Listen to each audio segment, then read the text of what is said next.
What's going on, folks? It's me, Mikey Pipes. I am at my next service call.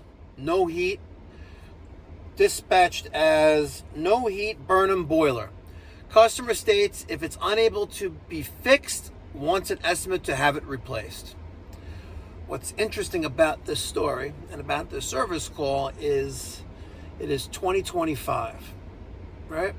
In 2000, and I'm almost positive 2010 or 2011, I installed this gas-fired steam boiler. Let me get that. And I have not been here since. That's 2 days in a row that we're servicing a heating system that I haven't been there in 10 plus years. Let's go see what's going on.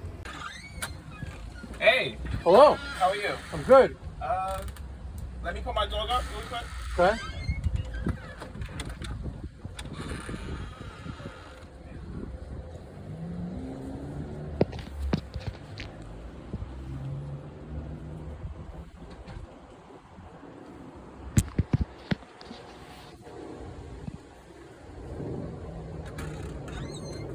Okay, my phone went out probably like maybe early last week.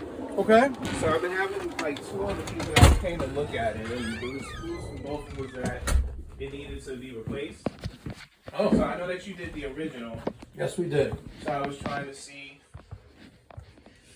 what your thoughts might be with it. Okay. More like a third opinion. Yeah. You know, these expenses out of nowhere. So why are they saying it needs to be replaced? Well, what they told me is that this inner side has been corroded or something like that. Oh, yeah. Or the bottom piece of it. Yeah, you got leaks. Yeah. Yeah, probably because you have an automatic feeder now. No. How often were we adding water to the boiler when it was running? I mean, this thing has been here like 14, maybe 12 years or so. So maybe in a given week, maybe 3 or 4 times in a week. Yeah? For how long? How many years were you doing that for? Shit, I don't know. Wow. So typically on a steam system, Yeah. well, it's June 2011. Yeah. Yeah.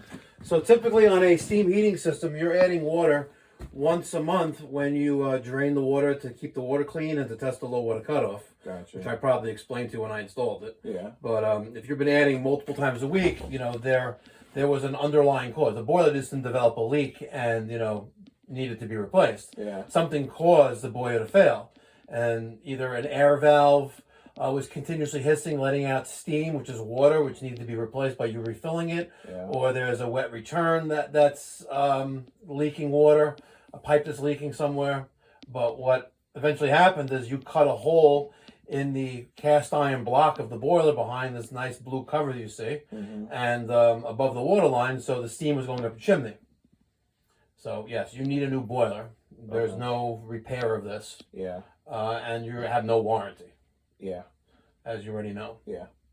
So that's where we're at. Okay.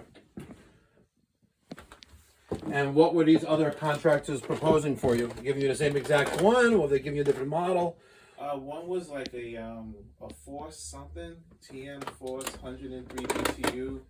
What brand? It wasn't. It just said Force. Oh, okay. TM. So we still install U.S. boiler Burnham. Yeah. You have the Independent series, which is the SIN4. Yeah. Which is around 105,000 BTUs, if I'm not mistaken. I think 103 or something like that. Yeah, 105. Yeah, it was 105. Yeah. So I would put in the U.S. boiler Burnham Steamax, the model 100, which would be perfectly fine. Okay. And